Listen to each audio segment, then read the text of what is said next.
प्रधानमंत्री, भारत में सबसे ताकतवर और रुतबे वाला पद।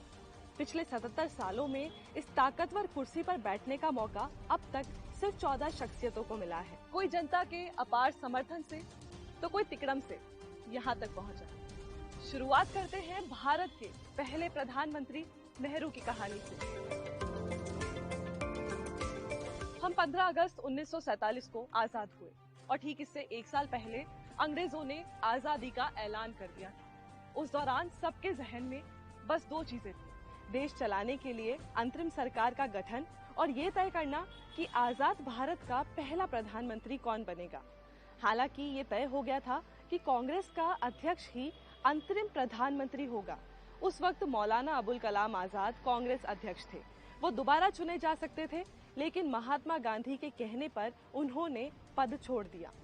इसके बाद कांग्रेस अध्यक्ष चुनने या यूं कहें कि नेहरू को प्रधानमंत्री बनाने की तैयारी शुरू हुई। कांग्रेस के महासचिव रहे आचार्य जेबी कृपलानी अपनी किताब Gandhi his life and thought में लिखते हैं, मुंबई में कांग्रेस वर्किंग कमेटी की बैठक की तारीख 11 दिसंबर 1945 से आगे बढ़ाकर 29 अप्रैल 1946 की गई। इसी दिन कांग्रेस अध्यक्ष का चुनाव होना था। परंपरा के मुताबिक प्रांत की 15 कांग्रेस कमेटियां ही अध्यक्ष चुनती थीं। 12 कमेटियों ने सरदार वल्लभ भाई पटेल और बाकी 3 ने पटाभी सितार मैया और आचार्य जेबी कृपलानी का नाम प्रस्तावित किया। किसी भी कमेटी ने नेहरू का नाम नहीं दिया। कृपलानी अपनी किताब में लिखते हैं कि मैंने कमेटी के फैसले के बाद सरदार पटेल के नाम वाले प्रस्ताव का पर्चा गांधी जी के सामने पेश किया। गांधी जी ने इसे देखा तो नेहरू का नाम नहीं था। इसके बाद उन्होंने बिना कुछ कहे मुझे पर्चा वापस दे दिया। इसके बाद कृपलानी ने नया प्रस्ताव तैयार कराया। सब जानते थे कि मन से गांधी नेहरू को ही अध्यक्ष और पीएम देखना चाहते थे, लेकिन परंपरा और आंकड़े नेहरू के खिलाफ थे। समस्या ये थी कि मैदान में सरदार पटेल भी थे। यदि वो और कृपलानी नाम वापस ले ले तो नेहरू का रास्ता साफ हो सकता था।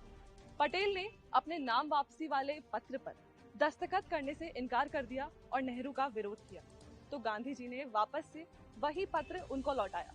पटेल समझ गए कि गांधी क्या चाहते हैं और इस बार पटेल ने उस पर दस्तखत कर दिए। बस फिर नेहरू को निर्विरोध कांग्रेस का अध्यक्ष चुन लिया गया और इस तरह जवाहरलाल नेहरू के रूप में भारत को पहला प्रधानमंत्री मिला। वरिष्ठ पत्रकार दुर्गादास महात्मा गांधी के हवाले से अपनी किताब India from Curzon to Nehru and after में लिखते हैं, नेहरू कभी नंबर 2 पर काम नहीं करेगा। अकेला नेहरू ही मेरे कैंप में अंग्रेज है। वो अंग्रेजी तौर तरीके जानता है, विदेश में पढ़ा है, उसे विदेशी मामलों की अच्छी समझ है। नेहरू अंतर्राष्ट्रीय मामलों से अच्छे से निपट लेगा, पटेल देश को अच्छे से चला लेगा।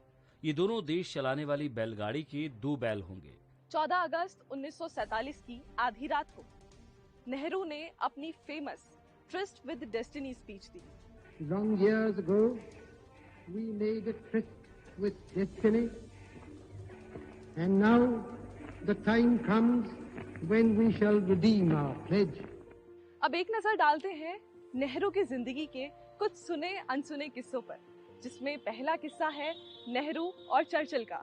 लोकसभा के पूर्व महासचिव सुभाष कश्यप ने अपनी किताब Jawaharlal Nehru his life work and legacy में ब्रिटेन के पूर्व पीएम सर विंस्टन चर्चिल और नेहरू की मुलाकात के बारे में लिखा है। ये वो दौर था जब देश आजाद हो चुका था और नेहरू पीएम थे।